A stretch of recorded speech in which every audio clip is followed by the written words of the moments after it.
Your Weekend Gardener here, and we're out in the garden showing what it looks like today. Today's date is today is October the 28th. And the garden, as you can see, everything is dying off. It's starting to get cold. So all the stuff that we had in the summer, tomatoes, peppers, those are starting to phase out.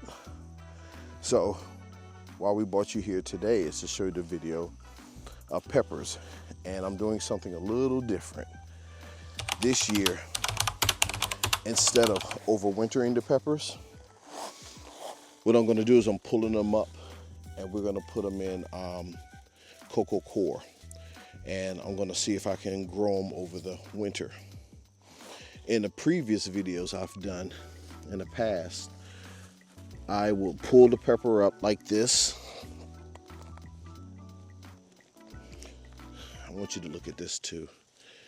These pepper plants were planted back in February, March. They are just starting to take off now. You got peppers here. I mean, look at that. That looks real good. This is a very, very, very healthy plant. But what I'm afraid of is that we're gonna run out of warmth real soon. So if you follow me over here, I'm showing you what we're doing exactly. And if you are a new gardener, this actually could benefit you, especially if you have a hoop house, a greenhouse, or like we have inside, we have a grow tent. So cleaning the roots off real good.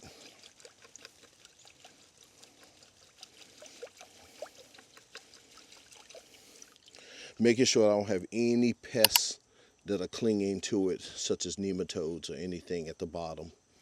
So, because these plants are going to be inside, I want to reduce the gnat population. So here's my coco coir.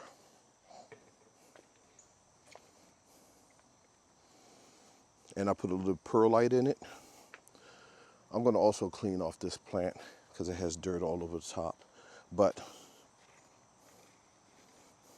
put a little coco coir at the bottom for cushion.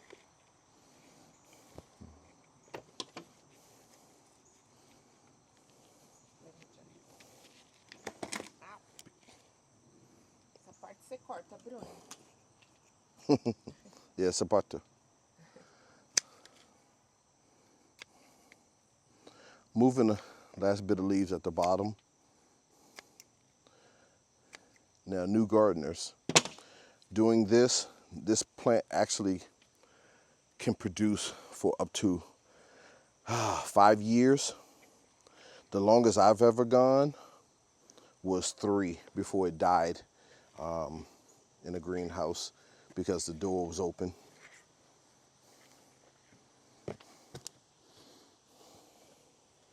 So this is what we're going to be doing for the rest of the day. We're going to be adding coco coir. We're going to be packing it in. I may even get a rod to hold it up. I believe, I could be wrong, I don't know, fungus gnats don't like to sit in this stuff. What's the purpose of doing this? The purpose is next year we will have a jump on peppers. We won't have to wait because, I mean, just think about it. This pepper plant was planted back in, March or April I planted this. And this is all the growth that we got this year. And it's October. I've never had a pepper plant that didn't do anything by now. I mean, it's just starting to produce. So that means the weather was real crazy this year. Real crazy. And we had extreme heat for 1 week. No, I'm sorry. We had extreme heat for about a month. It was a drought. And then we got chill come through. So a lot of the plants got confused. So I'm not going to waste a good plant and just have it go to compost. I'm gonna bring it in the house and try to keep it alive. Stay tuned, we're gonna be doing tomatoes also. A lot of my tomato plants, the bigger ones, did not turn red. They didn't ripen this year. So what we're gonna do is I'm gonna find the healthiest ones. We're gonna trim the tops off, the ones that have flowers, and we're gonna do the same method. So stay tuned for that. See you in a few.